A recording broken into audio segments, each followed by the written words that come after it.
hey, I see that you found me. Is it because you already know me, and I gave you this link and suckered you into clicking on this because you're my friend, and I'm asking for your support and you're the best friends ever? Or are you a total stranger who doesn't know me and you stumbled upon me? Either's cool. I would love to hear from both of you, so leave some comments. I am ZC Krol. This is the Creepy Kroly. I am the Creepy Kroly. Hello. This is going to be a horror podcast. I'm a huge horror fan and writer. I live in the Cleveland, Ohio area. There is a fire alarm down here, and I know one of my friends, Brian, he's probably going to... This is going to be the first piece of feedback he gives me. This thing keeps going off in the background. It's been going off for 2 years now. The batteries won't die. So if you hear that in the background, Brian, I'm just going to say I already know about it because I hear it. Anywho, so I'm a writer. I'm a horror writer in the Cleveland, Ohio area. I have a short novel out on Amazon right now called Disseverment, which you can get in paperback and on Kindle. Published that about a year ago. Short novel, kind of a intense little horror story, if you're into that kind of thing. I wouldn't quite compare it to, like Saw or Hostel, but if you're into more of like a psychological horror thing with maybe that kind of stuff in it, maybe in a more tasteful way, I think you would dig it. I've gotten some really good feedback from people I don't know who, gave objective reviews, and I really appreciate that. And it's been very, humbling and awesome. I've also gotten great feedback from my friends, as well as my mom, who, I expected that. My mom actually left a review on Amazon, and it was like, this is the best book I've ever read in my life. Whoever this was, they're a genius. Also, this is Zach's mom. No, she didn't really write that. So, you're here, and I'm assuming you're here because you are a fan of horror, or you're a fan of just guys with sweet, sultry, nasally voices. Either way, you've come to the right place. The way my brain kind of works is... Well, I'll backtrack. The reason I'm starting this podcast is because I'm a huge horror fan. I've been passionate about the genre, as far as movies, books, TV shows, comics, since, I was a little kid. And to this day. And with the rise of, like smartphones, I go down rabbit holes and I go down deep dives on my couch late at night. And just with the access that we have to media now, you can pretty much watch a movie and learn everything there ever was to know about that movie. And you can connect with the stars now online, and you can, listen to them on podcasts. And so this is like the best time to be a nerd for this stuff. Whereas, like back in the day, you had magazines like Fangoria where, you... Pretty much that was like one of the main things you could get content like that, or, if you went to conventions. But it seems like, the technological advancements we have now, if you're a fan of the genre, like this is the best time. So I'm just another one of those people, one of those millions of people who are trying out something like this. We'll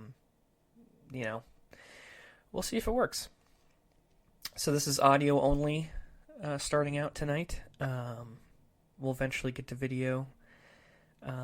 Still playing with some formats. I'd love feedback as far as how does this sound? How is the mic? Does it sound like butt? I welcome any and all feedback that is constructive and fun, and if you want to call me names, that's fine. Whatever. I'll call you names back. No, I'm kidding.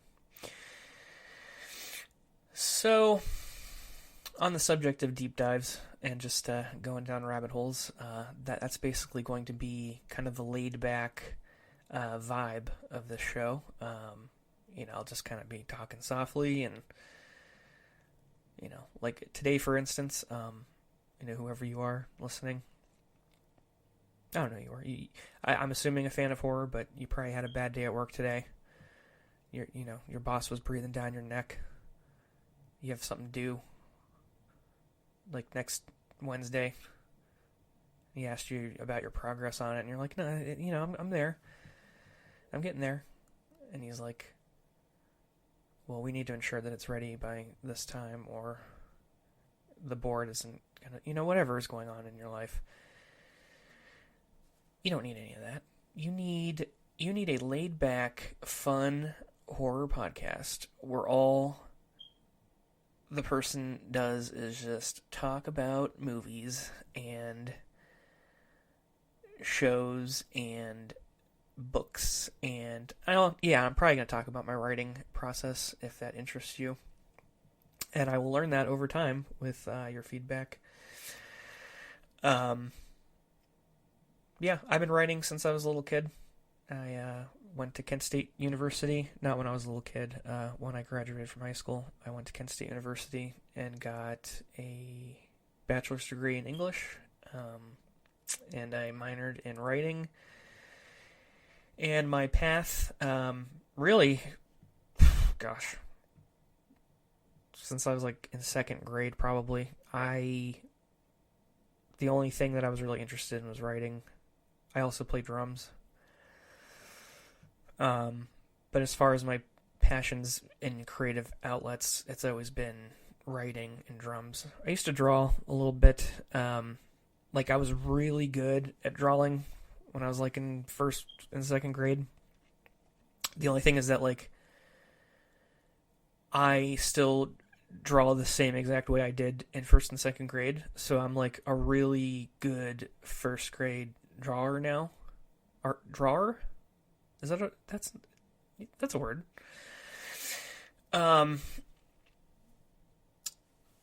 So, yeah, really the two big things for me have always been writing and drums. I still play drums. But writing is my thing that I always felt was very private and the most expressive. I feel like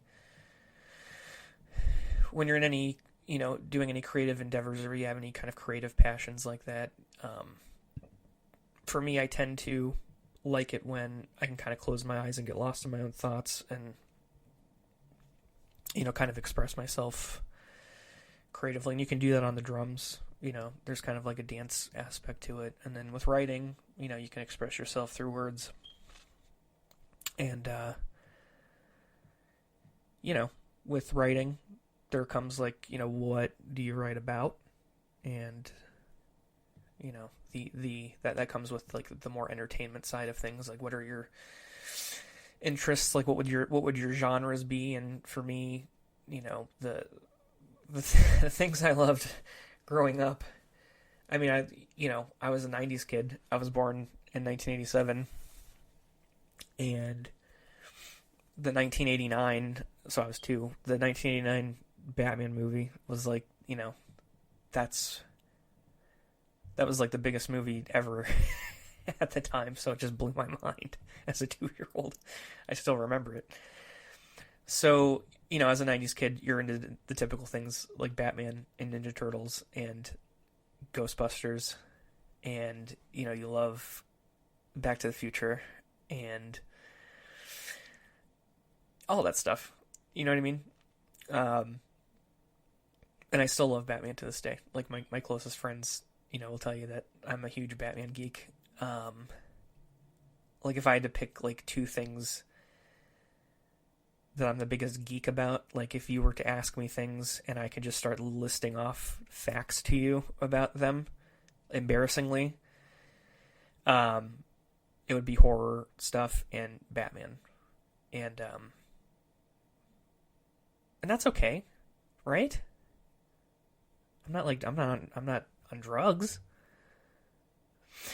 So um, so yeah, I I would I would write like Batman fan fiction and shit when I was a little kid. Because I watched Batman the animated series, and I kind of doodled ideas and like played with my action figures and like came up with my own. Basically, you know what's funny is when you're a little kid and you're playing with action figures, I don't know if this is how it is with every kid back then when you were doing that. But like if you were playing with the action figures, you were basically telling a story with them, and you're I mean, ultimately you're clanking them together and bashing them together, and they're fighting. That's pretty much the story you're telling. But there's like you have in your head when you're playing that there's like a conflict there. There's one side and another side. You probably have a good guy in mind and a bad guy in mind.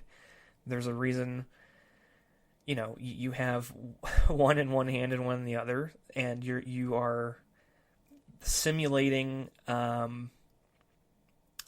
movie. You are directing a movie that you are watching, and you've got your actors in place, and you are directing them.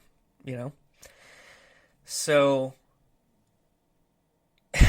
in a way, you are playing fan fiction as a little kid.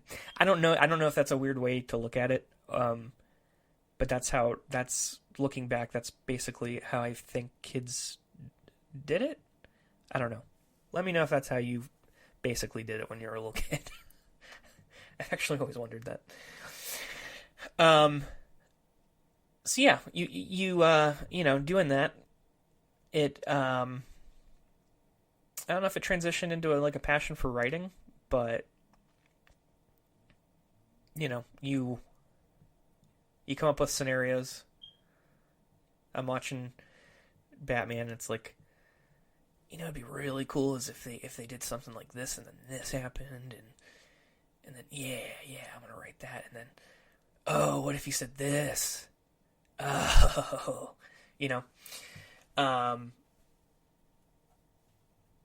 I found, as I've been writing, and I've tried writing different genres, and I've written different like types of writing, poetry, and the thing, and essays too, and the thing I find the most fun and rewarding and like giggly, and you feel, this is gonna sound weird, but like you feel like that little kid again when you've got those toys in your hands. The only thing that's come close to that when I'm writing is horror. And not because what you're writing about is silly, or it's not like subject matter that's like anything to laugh about. But it's like the excitement of coming up with something like really effective and like really good. Like there's a rush of like, oh man, that's really good. Which it might not be. I'm not trying to toot my own horn or anything, but there's like I don't know, you know what I'm saying. So that's basically why I write horror, specifically, and why I'm going to continue doing so. It's a passion. The genre is a passion. I know a lot of people think it's weird. But, everybody's into something. I think if you were to really talk to someone in depth about why they like something, it all comes down to something that isn't that thing at the surface. So I'll give you an example. Like, if someone's really passionate about professional wrestling, and you watch them like watching a WWE pay-per-view, or they're scrolling through like pro wrestling news, like updates, and you're like, so this is fake, right? Like, you don't say that, but you're just like, so when Undertaker gave Bret Hart that pile driver, Bret Hart's not hurt. You know what I mean? Like,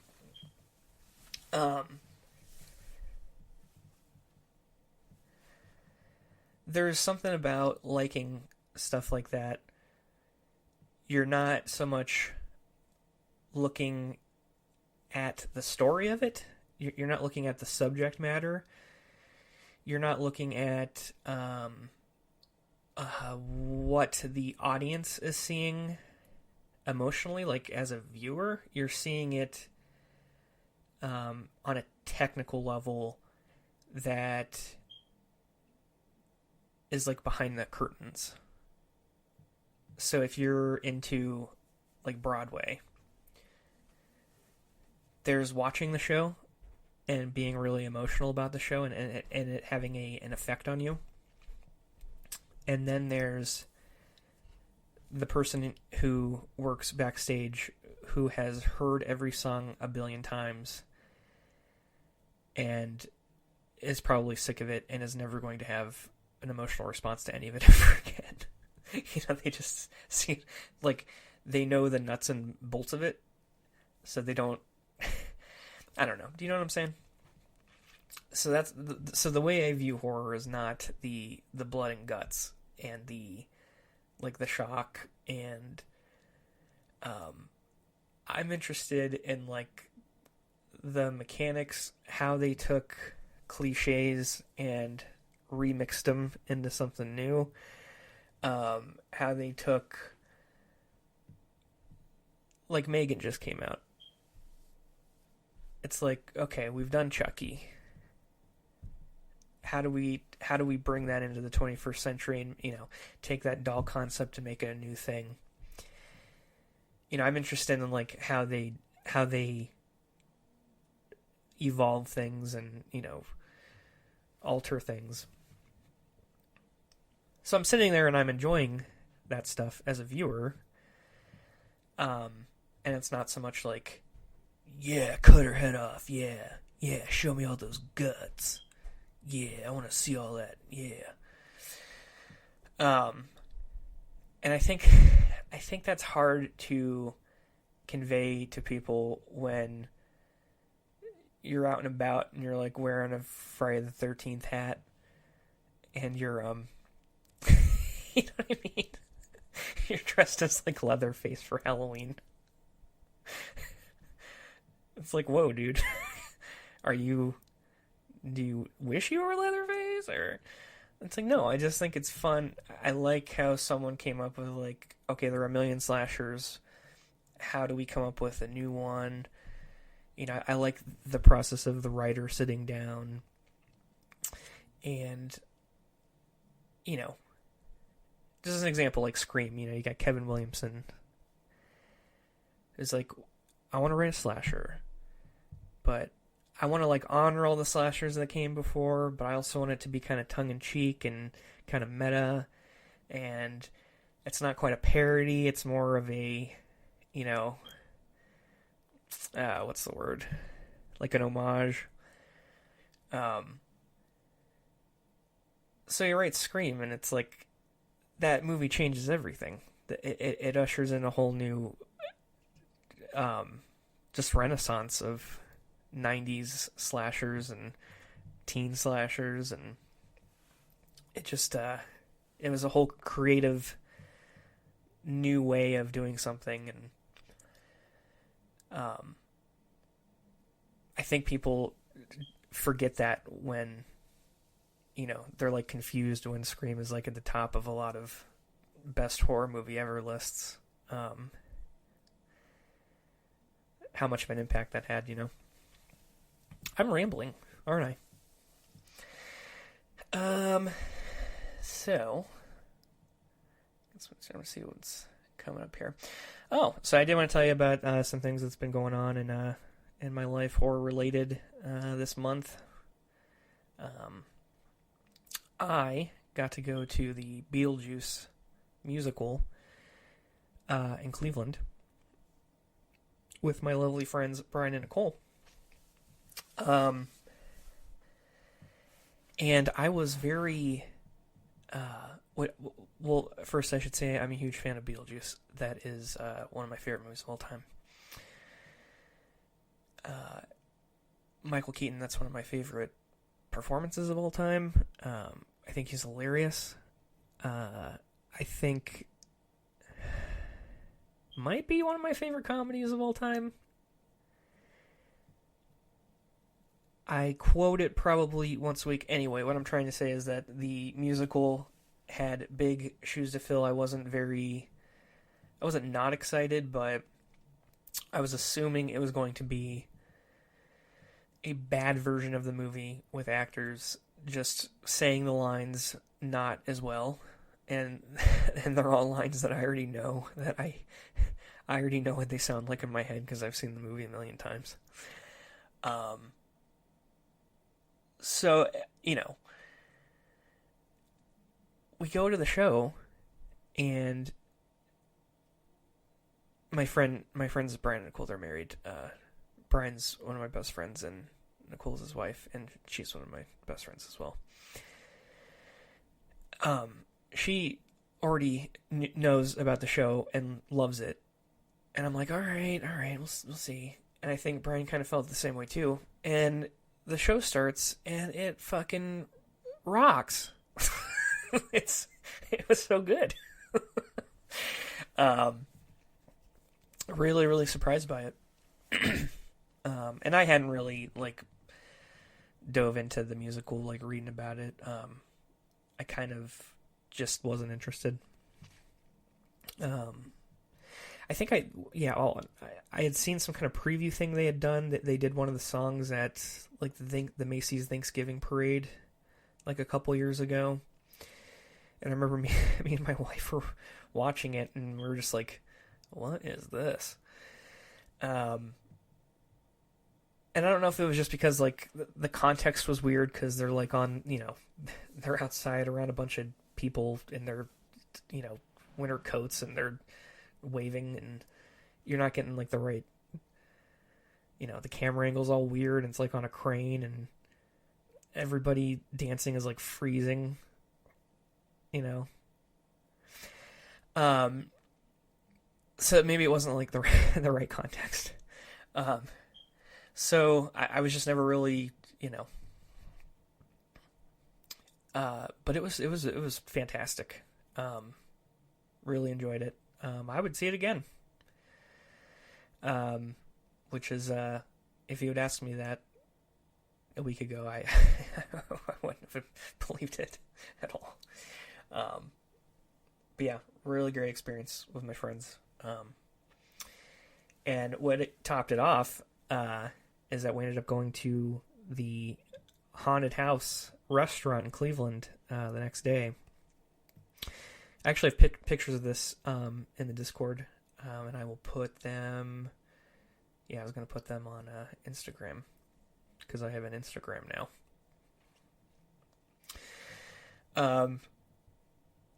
Anyway, the restaurant was fantastic. I had a great time.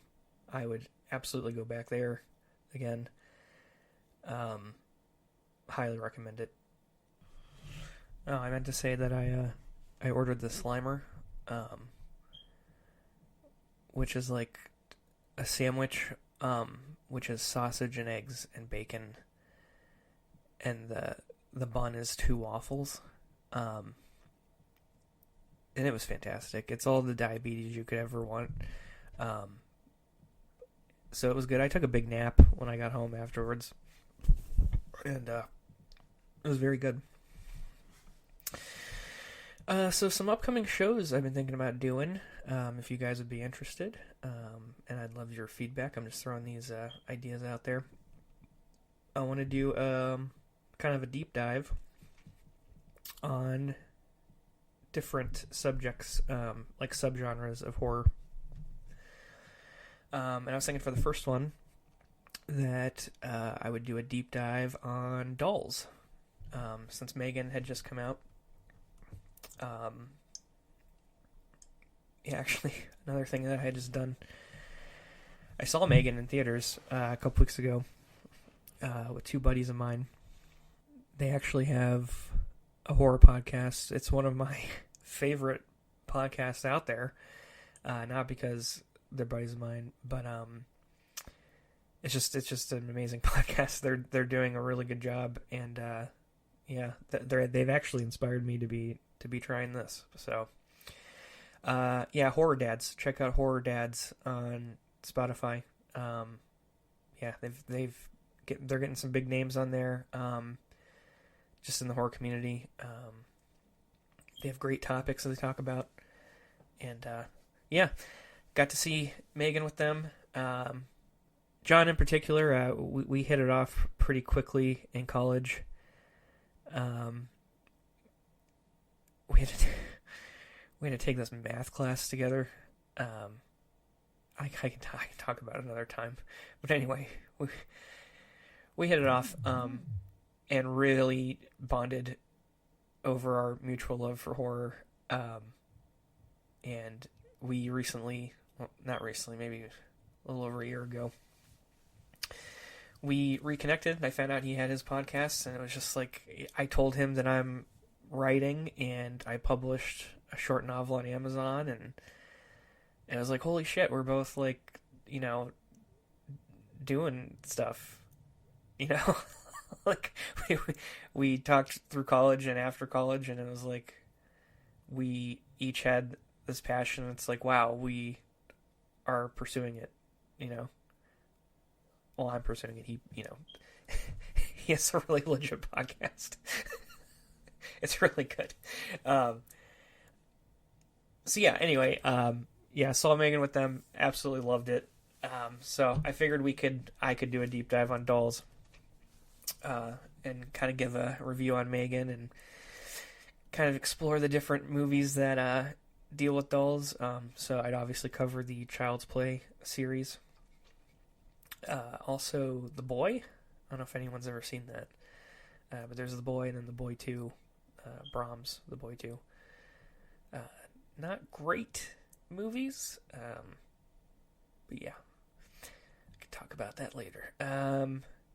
Alright, so there's a fantastic movie called Magic with Anthony Hopkins that I'd love to talk about, so that would be on the list.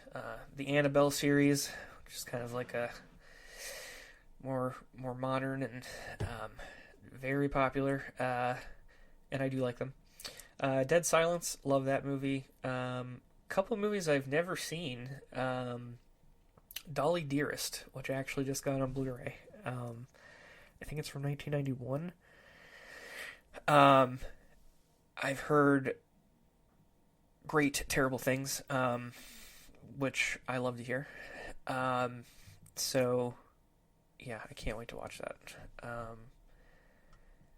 Movie called Dolls. I think that's a Stuart Gordon movie. And as you can hear, I am a big nerd for this stuff. I hope you don't judge me too much. But yes, Stuart Gordon directed Dolls. So that will be on my Dolls list. Trilogy of Terror. I have seen that. It's been a long time, though. And then, somehow, if I can do it, it's been a while. I've only seen a handful, but the Puppet Master series, I think there are 15 of those now. And I think I've seen, I want to say, like, the first 7 or 8. And I don't remember them much. That's one of those horror series like The Howling or Children of the Corn, or even like Leprechaun, which I've seen all of those, but you know how they made I was just thinking about this the other day, like in the 90s there were just like so many sequels of horror movies on VHS. I was like, why do they keep making these things? I used to go to the video store, and like the horror section was just like Puppet Master 7. It's like, what? What was another one? I don't remember. Oh, like Subspecies. Has anyone ever heard of those? Oh boy. Another, I say oh boy because the other topic I wanted to do after dolls, if anyone's interested, is clowns. Which I think there's enough to cover there. Obviously it. You got Pennywise there. We've got this new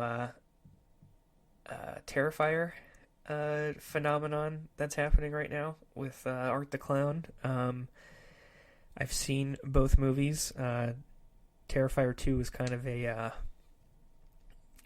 took the world by storm last year. I mean, not really, but within the horror community it did. Because like it made like $8 million, which is a big deal for, the community, but Avatar's making like $2 billion.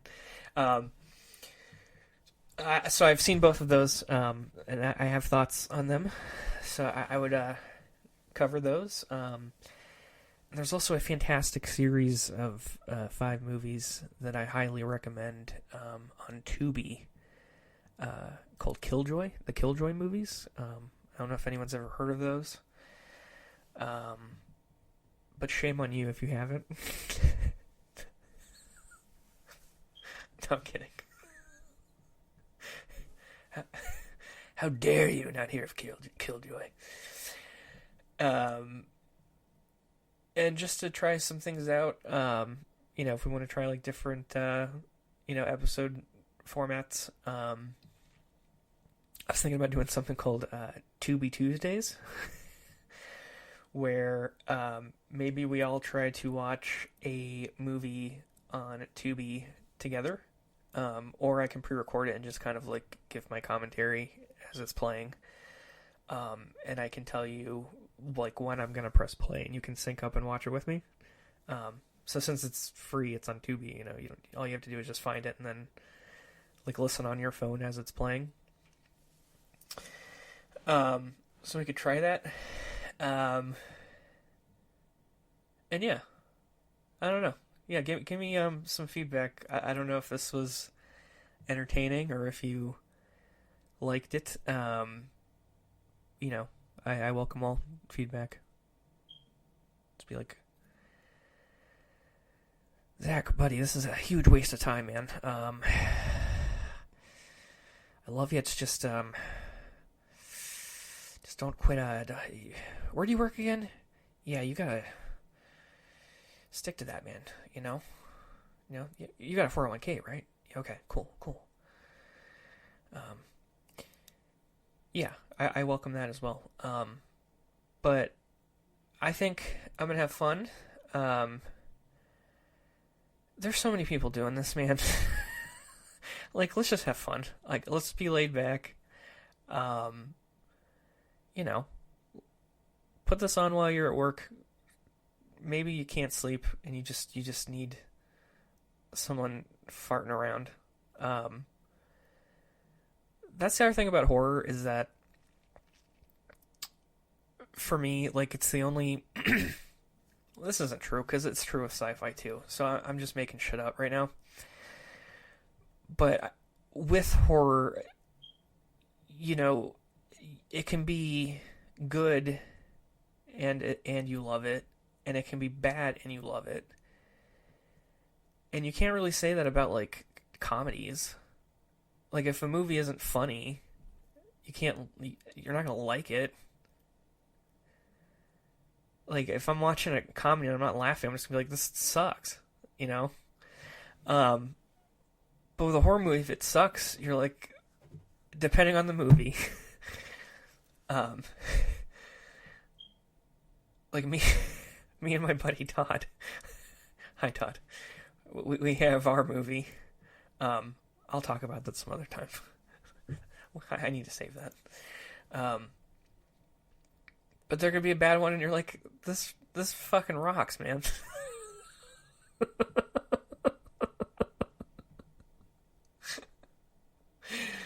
You know? And I don't know, I love that, man. And isn't that like the whole point of, you know, why else are we here if we're not here to have fun and laugh and find something that you're passionate about, that you have fun with, that, you know, is that you feel at home with, you know, like I'm in my home right now. Like I'm in my basement right now. I've got a bunch of horror shit down here, and I always have, like, I get panic attacks that, like, I'm weird. I had a I had a panic attack the other night because I was like, is something wrong with me, and like everybody knows and they're not telling me? And like we have parties and stuff, me and my wife. Hi Aaron. And like, oh, hey Zach, hey, it's nice seeing you, man. And like everyone's looking at each other like, all right, so, you know, are you gonna deal with them, or, you know, who's gonna be the one to, you know, and like it's been going on like my whole life, and like all of the A's I got in school was like, yeah, he tried, you know, we'll give him an A. You know, do you guys ever have that?